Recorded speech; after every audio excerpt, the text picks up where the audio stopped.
여러분, 교회 하면은 어떤 생각이 떠오르십니까? 어떤 분들은 교회를 예배당 이렇게 생각하시는 분이 계시고요.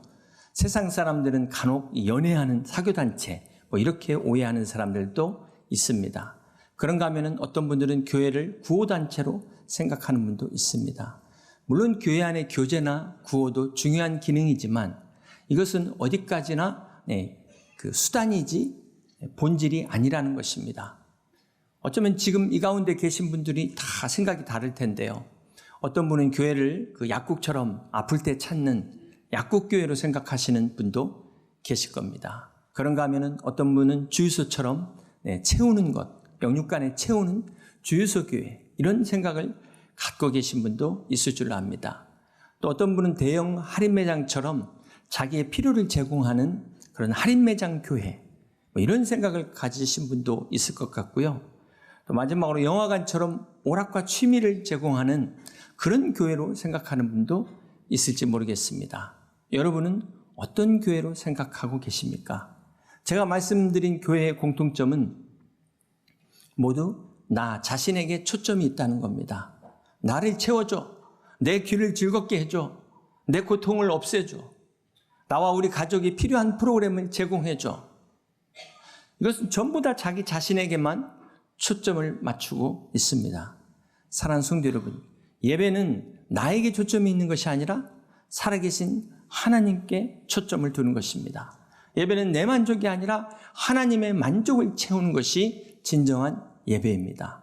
오늘 저와 여러분의 예배가 하나님을 기쁘시게 하는 그런 복된 예배 되시기를 주님의 이름으로 축복합니다. 교회는 주유소와 같이 영화관, 약국, 할인 매장처럼 그런 수단이 아니라 교회 자체가 본질이요, 교회 그 자체가 사명이요, 목적이라는 것을 우리는 잊지 말아야 될 것입니다. 교회는 예수 그리스도를 개인의 구세주로 그리스도로 믿고 고백하는 자들이 함께 모여서 믿음과 소망과 사랑 안에서 아름다운 공동체를 이루어가는 것이 바로 교회입니다. 오늘 뜻깊은 53주년을 맞이하는 우리 교회가 더 건강한 교회, 하나님을 더 기쁘시게 하는 교회가 되기 위하여 오늘 우리가 또 함께 축하도 하고 감사도 하지만 우리 각자의 믿음을 되돌아볼 수 있는 은혜의 시간 되시기를 주님의 이름으로 축복합니다. 올해 5월에 미국의 워렌 버핏이 55년간 재임했던 버크셔 해서웨이 CEO를 은퇴했습니다. 올해 나이 95세입니다. 95세 CEO에서 은퇴했지만 여전히 회장직은 유지하고 있다고 합니다. 이 버핏이 1964년 당시 망해가던 이 버크셔 해서웨이라는 섬유회사를 인수했는데요. 현재는 그 회사가 연간 매출 4천억 달러를 넘는 대기업으로 성장했습니다. 그가 90이 넘으니까 이제 약간 체력이 딸려서 더 이상 힘들다. 그렇게 이야기했어요. 그러면서 자기가 90세까지는 노화를 느끼지 못했대요. 그러면서 이 버핏의 건강의 비결 3가지를 얘기했는데 첫 번째가 충분한 수면, 하루에 8시간을 잔답니다. 두 번째는 긍정적인 삶의 태도를 이야기했습니다. 그리고 세 번째는 자기가 좋아하는 일을 끝까지 하는 것, 이것이 자기의 건강 비결이라고 이야기했습니다. 이렇게 미국의 상장사 CEO 중 최장 기록을 세운 그가 올해 은퇴하자 다시금 이 워렌 버핏의 경영 철학이 주목을 받게 됐습니다. 세계 많은 CEO들의 경영 교과서라고 불리는 이 워렌 버핏이 성공에 대해서 이야기했어요. 그 중에 하나, 성공한 사람은 아닌 걸 아니라고 말할 수 있어야 된다. 미국의 일론 머스크도 월스트리트 저널과 인터뷰에서 이런 말을 한 적이 있습니다. 높은 자리에 오를수록 내가 틀렸다는 걸 인정하기가 힘들었다. 이런 인터뷰를 한 적이 있습니다. 사랑하는 성도 여러분, 우리의 신앙도 마찬가지입니다.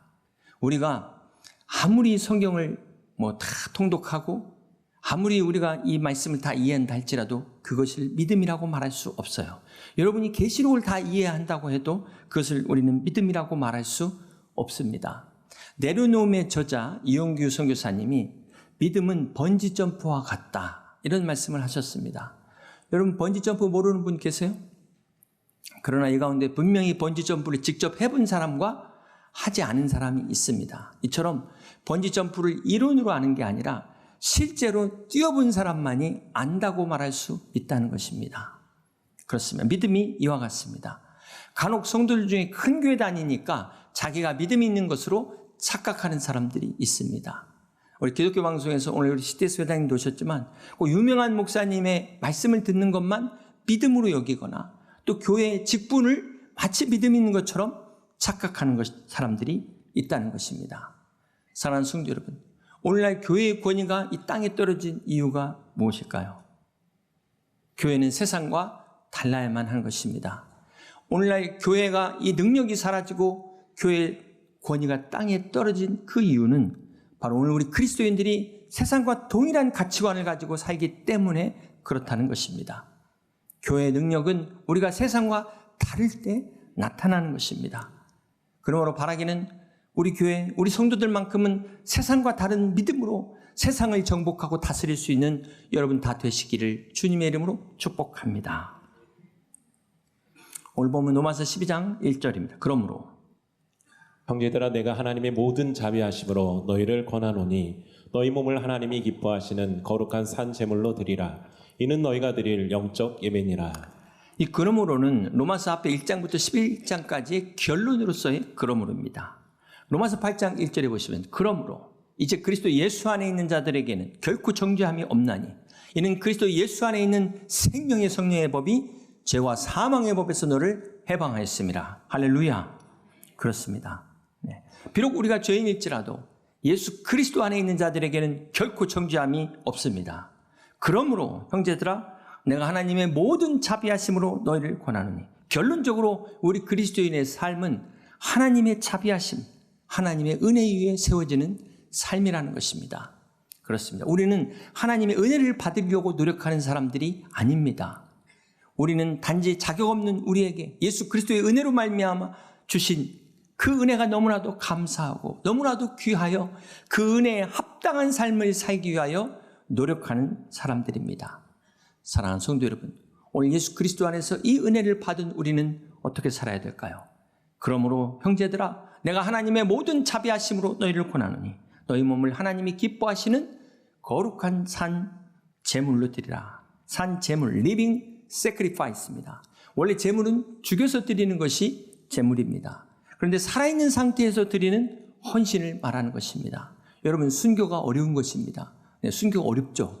네. 그러나 이 순교 한 번의 결단 결코 쉽지 않습니다. 그런데 이 산 제물이라는 것은 매일 삶 속에서 매 순간 결단해야 되는 것. 비록 순교는 아니지만 이 또한 순교 못지않게 결코 쉽지 않은 어려운 일입니다. 또한 여기서 영적인 예배는 무엇을 말할까요? 앞서 말씀드린 것처럼 내 만족, 내 필요를 채우는 것이 아니라 그것은 내 취미 생활이 될 수 있어요. 내 종교 생활이 될 수 있습니다. 우리는 하나님의 만족과 하나님이 기뻐하시는 삶을 위하여 은혜에 합당한 삶을 살아가는 것이 바로 영적 예배라는 것입니다. 사랑하는 성도 여러분, 우리 교회 올해 표어가 예배의 부흥으로 변화되는 교회입니다. 오늘 저와 여러분의 예배가 내 만족이 아닌 하나님의 만족과 기쁨을 위하여 영적인 예배로 나아갈 수 있는 영과 진리로 예배하는 복된 성도들 되시기를 주님의 이름으로 축복합니다. 오늘 창립주일 맞아서 함께 나누고 싶은 말씀은 한 구절 5절 말씀인데요. 자, 이와 같이 우리 많은 사람이 그리스도 안에서 첫 번째 중요한 단어가 그리스도 안에서입니다. 우리가 그리스도인이 된다는 것은 무엇을 말할까요?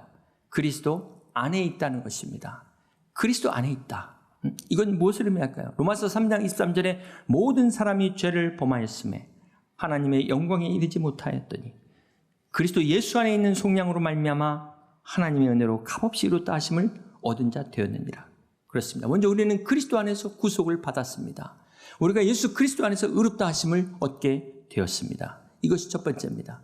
두 번째 그리스도 안에서는 고린도후서 5장 17절입니다. 그런즉 누구든지 그리스도 안에 있으면 새로운 피조물이라 이전 것은 지나갔으니 보라 새 것이 되었도다. 누구든지 그리스도 안에서 새로운 피조물이 되었다고 말씀합니다. 선포하고 있습니다.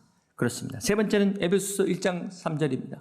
찬송하리로다 하나님 곧 우리 주 예수 그리스도의 아버지께서 하나님에 속한 모든 신령한 복을 우리에게 주시되. 그렇습니다. 그리스도 안에서 하늘의 신령한 모든 복들을 우리에게 주셨습니다.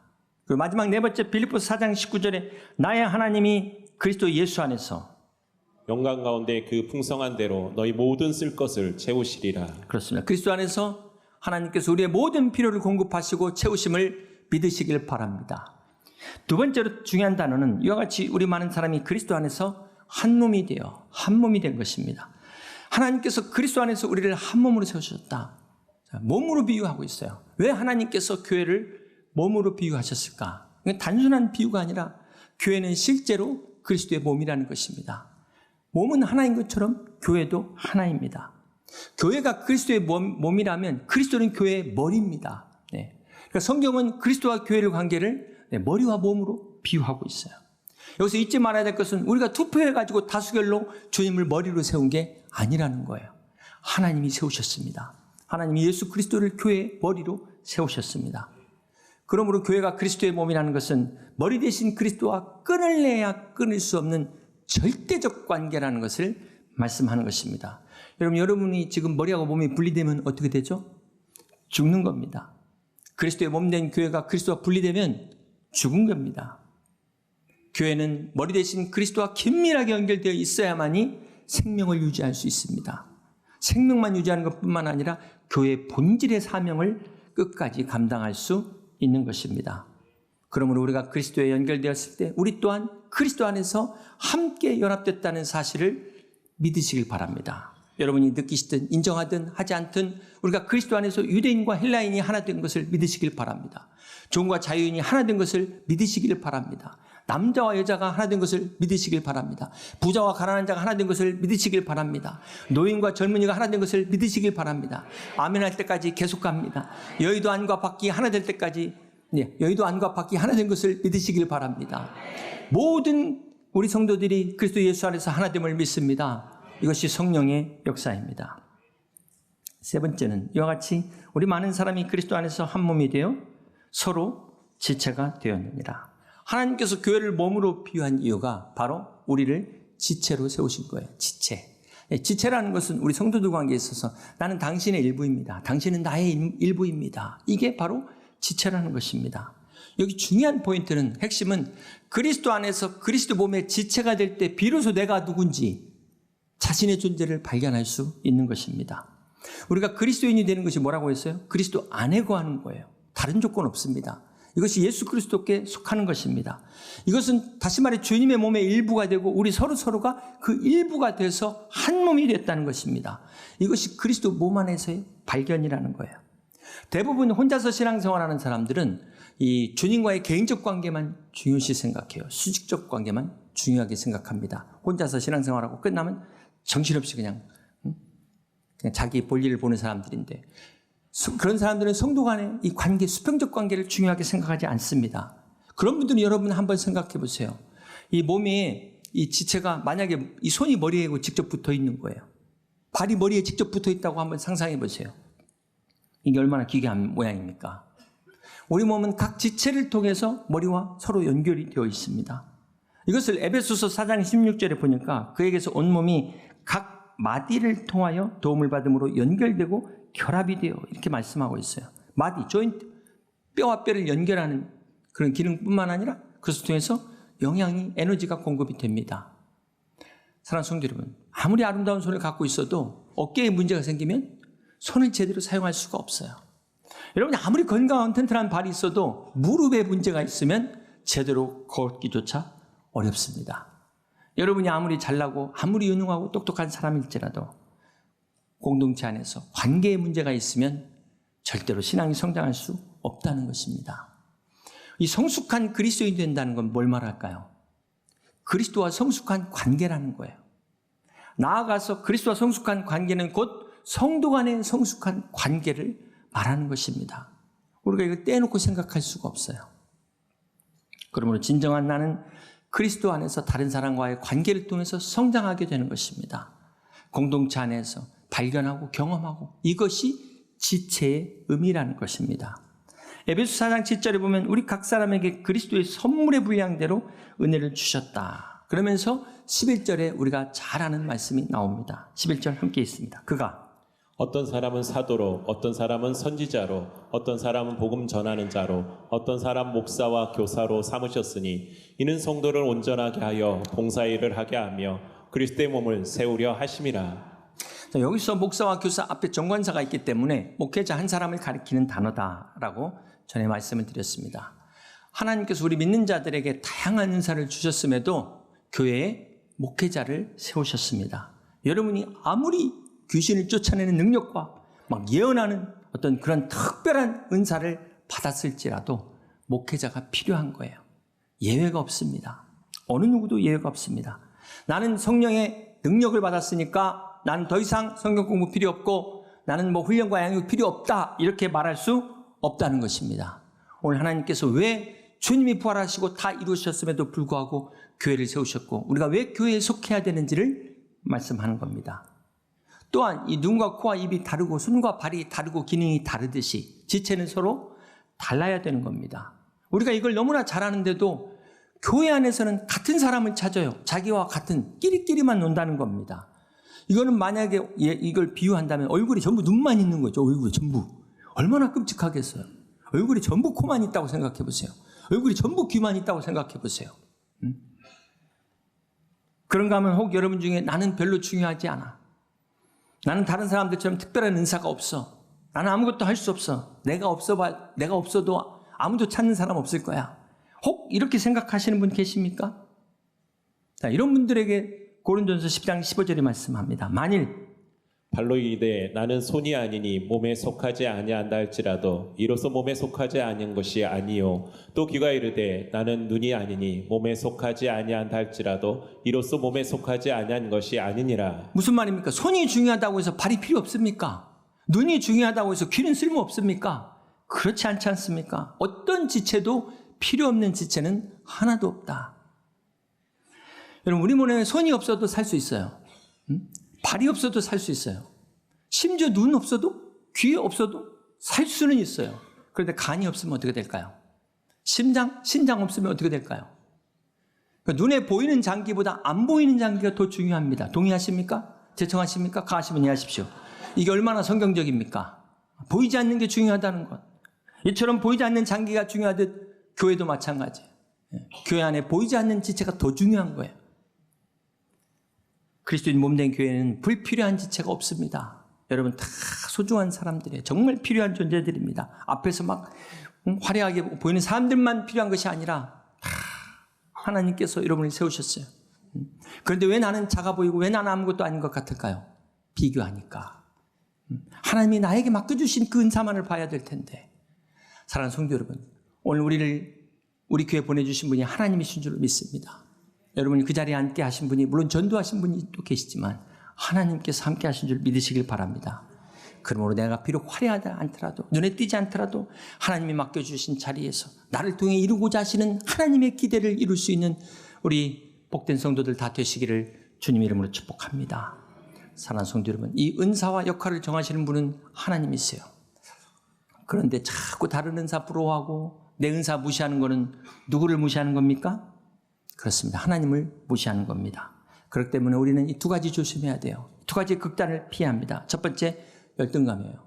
내 스스로가 나를 무시하는 것. 나는 별로 중요하지 않아. 내가 뭘 할 수 있어. 에베소 4장 7절에 우리 각 사람에게 그리스도의 선물의 분량대로 은혜를 주셨다고 말씀하셨습니다. 내 가치나 내 공로가 아니라 성령의 뜻에 따라 하나님이 주셨다고 은혜로 주셨다 말씀하셨어요. 우리가 결코 우연한 존재가 아님을 믿으시길 바랍니다. 우리가 이 열등감과 함께 또 피해야 될 게 뭘까요? 그 반대 우월감이에요. 나 없이 되나 봐라. 응? 이 열등감 뒤집으면 우월감 아니겠습니까? 우리가 흔히 착각하는 것 중에 하나가 거룩함을 지향하는 것을 거룩이라고 착각하는 거예요. 진짜 거룩과 거룩하기 위해 노력하는 것은 완전히 다른 것입니다. 우리가 거룩함을 지향하지만 우리는 거룩할 수 없습니다. 이렇게 완전하게 거룩해질 수 없는데도 거룩한 줄 착각한 사람, 대표적으로 바리새인들이 그랬어요. 바리새인들. 자기가 그렇게 거룩하다고 의인이라고 착각한 순간 다른 죄인들을 판단하고 정죄하고 용납하지 못하게 된 것입니다. 우리가 다른 사람을 판단하는 순간 우리는 이미 하나님 자리에 서게 된 것입니다. 사랑하는 성도 여러분, 교회는 다 거룩한 사람들이 모이는 게 아니라 거룩해지려고 용서받은 사람들의 공동체라는 것 기억하시기를 바랍니다. 그러므로 우리가 모든 판단과 정죄, 심판 내려놓고 하나님께 맡기고 우리는 서로 용서하고 서로 섬기고 하나 되는 것이 주님의 뜻입니다. 이것이 성숙한 크리스찬의 모습입니다. 오늘 우리 교회 안에 이런 모습, 우리 교회 이런 교회 될 수 있기를 주님의 이름으로 축복합니다. 예전에 한 시골 마을에서 축제를 여는데 포도주가 없어요. 그래서 마을 이장이 다 불러갖고 반상회를 하면서 각자 포도주 한 병씩 가져오기로 결정을 했습니다. 근데 이튿날 그래서 이제 큰 뚜껑, 이제 항아리를 마련해갖고 뚜껑을 딱 열었는데 보니까 전부 포도주가 아니라 물이었어요. 물. 왜냐? 나 한 사람쯤이야. 나 한 사람쯤이야. 그냥 물 부어도 괜찮겠지. 그랬는데 전부 다 갖다 물을 부은 겁니다. 왜 그랬을까? 이 의문을 가진 독일의 심리학자 링겔만이 줄다리기 실험을 한번 해봤어요. 자, 1대1로 줄다리기를 했더니 막 있는 힘 없는 힘 다 쓰더랍니다. 그런데 2명 할 때와 4명 할 때와 8명 할 때 힘의 강도가 줄어들더래요. 93% 했다가 85% 했다가 49%로 줄어든답니다. 왜 그랬을까? 사람이 많아질수록 나 하나쯤이야. 이런 생각을 하게 된답니다. 그러면서 일명 무임승차. 이것을 자기의 이름을 따서 링겔만 효과라고 심리학에서 이야기합니다. 사랑하는 성도 여러분, 이 무임승차 현상이 오늘도 교회 안에 있습니다. 주님을 믿는다면서, 주님을 사랑한다면서 눈꽃만큼 어떤 책임지려고 하지도 않고 대가를 지불하려고 하지도 않고 손해보려고 하지 않습니다. 네, 나 하나쯤이야. 소두에 아닌 걸 아니라고 이야기하는 것이 참 중요하다고 말씀드렸는데 이건 믿음이 아닙니다. 지난번 성지순례 다녀온 우리 성도님들 직접 눈으로 보고 경험하셨던 것처럼 사도 바울이 세운 초대교회는 터만 남아 있습니다. 거기만 그렇습니까? 사실 오늘 우리 한국 교회 안에 주위에도 지금 무너진 교회, 무너져가는 교회들이 적지 않습니다. 사랑하는 성도 여러분, 교회는 결코 그냥 세워지는 것이 아닙니다. 사단 마귀는 지금도 우는 사자와 같이 산길자를 찾으며 교회를 무너뜨리기 위해 호시탐탐 노리고 있다는 사실을 우리는 잊지 말아야 될 것입니다. 그렇습니다. 우리 교회가 세워지는데 53년이 걸렸지만 무너지는 건 순간에 무너질 수 있습니다.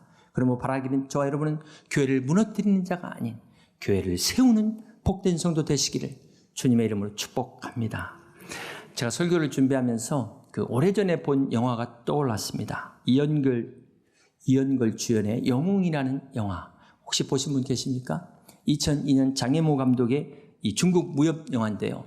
진시황의 암살을 배경으로 한 이야기입니다. 진시황이 이제 천하통일을 앞두고 이 수많은 전쟁을 하게 되지 않습니까?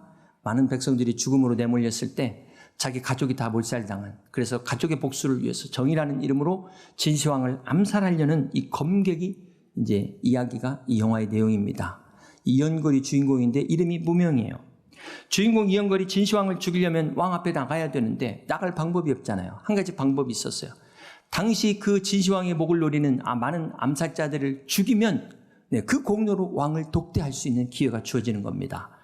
그래서 그 적들을 다 이제 암살자들을 자기가 이제 다 물리쳐가지고 드디어 진시황 앞에 1대1로 나가게 된 거예요. 그런데 여기서 이제 이 진시황과의 대화를 통해서 새로운 사실을 깨닫게 됩니다.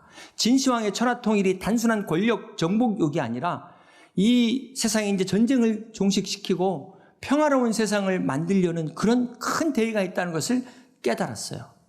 그 순간 이 주인공이 고민합니다. 내가 여기서 끝까지 개인적 복수를 할 것인가? 아니면 더 큰 평화를 위해서 자기의 복수를 내려놓고 내 감정을 내려놓을 것인가? 갈림길에 섰습니다. 결국 이 주인공 무명은 얼마든지 자기 실력으로 진시황을 죽일 수 있지만 개인적 복수를 포기하고, 그럼 어떻게 될까요? 자기의 죽음을 선택합니다. 영웅은 천하를 통일한 진시황이 아닙니다. 무명이 주인공인데 무명한 자 같으나 유명한 자요. 바로 자신의 아픔과 상처까지도 더 큰 선을 위해 내려놓을 수 있는 이 무명, 이 사람이 진짜 영웅이었습니다. 그렇습니다. 사랑하는 성도 여러분, 주님은 우리를 위하여 하늘의 영광 보좌를 버리시고 십자가에서 생명 바치기까지 모든 것을 내려놓으셨습니다. 우리의 진정한 영웅은 바로 우리가 믿는 예수 그리스도이신 줄로 믿습니다. 오늘 우리도 그 주님을 믿는 그리스도인으로서 주님이 사랑하셨던 것처럼 그리스도의 몸된 교회 안에서 함께 서로 지체를 사랑하고 섬길 수 있는 여러분 다 될 수 있기를 주님의 이름으로 축복합니다. 오늘 말씀을 정리합니다. 사랑하는 성도 여러분, 교회의 헬라어 에클레시아는 부름받았다는 뜻이에요. 하나님께서 이 세상으로부터 저와 여러분을 구별해서 불러낸 존재가 바로 교회입니다. 오늘 우리 교회 경건 말씀이 데살로니가후서 1장 11절인데요. 이러므로 우리도 항상 너희를 위하여 기도함은 우리 하나님이 너희를 그 부르심에 합당한 자로 여기시고 우리를 부르신 하나님께서 여전히 우리를 부르심에 합당한 자로 여기신다는 겁니다. 여러분 믿으십니까? 그런데 왜 내가 그 부르심을 인정하지 않습니까? 왜 부인합니까? 왜 귀를 막고 있습니까?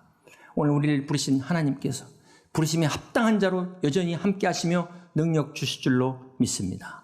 6절 보시면 너희로 환난을 받게 하는 자들에게는 환난으로 갚으시고 우리를 그리스도의 몸인 교회 지체로 세우신 하나님께서 친히 우리와 함께 우리의 모든 대적을 물리치심을 믿으시기를 바랍니다. 우리를 축복하는 자를 축복하시고 저주하는 자를 저주하심을 기억하시기를 바랍니다. 이것이 그리스도의 몸된 교회 안에서 한 몸된 지체들이 누리는 축복이요 능력인 것을 믿으시기를 바랍니다. 사랑하는 성도 여러분, 하나님의 교회는 결코 완성된 교회가 없습니다. 아무리 100년, 200년의 역사를 갖고 있다 할지라도 그것은 주님 오실 때까지 계속해서 지어져가는 교회가 되는 것입니다. 그래서 교회는 계속해서 공사 중이에요. 교회 올 때마다 망치 소리, 드릴 소리, 시끄러운 소리가 계속 들리지만 이것을 통해서 우리가 그리스도의 몸을 세워 나가는 것입니다. 에베소 4장 12절에 이는 성도를 온전하게 하여 봉사일을 하게 하며 그리스도의 몸을 세우게 하려 함이라. 여기 목표는 온전히 목표가 아니에요. 온전을 위해서 하나님 우리를 취하시는 것이 아니라 하나님 우리를 온전케 하시는 이유는 봉사일과 그리스도의 몸을 세우기 위해서 온전케 하신다는 것을 기억하시기를 바랍니다. 사랑하는 성도 여러분, 살아계신 하나님은 전능하신 하나님이에요. 우리의 모든 문제를 해결하시고 우리의 모든 이 문제들 다 치유하시고 고치시는 전능의 하나님이신 줄로 믿습니다. 하나님께서 고치실 수도 있고 때로는 그렇지 않을 수도 있어요. 하나님의 마음입니다. 그러나 하나님께서 반드시 우리를 고쳐야 된다면 그 이유가 뭘까요? 그것은 바로 섬김을 위해서입니다. 그리스도의 몸을 세우기 위해서라면 오늘 또 하나님의 놀라운 기적이 임할 줄 믿습니다. 바라기는 우리 부름받은 우리 교회 여의도 침례교회 안에서 그리스도의 예수 안에서 이 교회 공동체의 아픔과 기쁨을 함께 나누며 주님의 몸을 함께 세워가는 그리스도 안에서 한 몸 된 축복을 누리는 저와 여러분 다 되시기를 주님의 이름으로 간절히 축원합니다.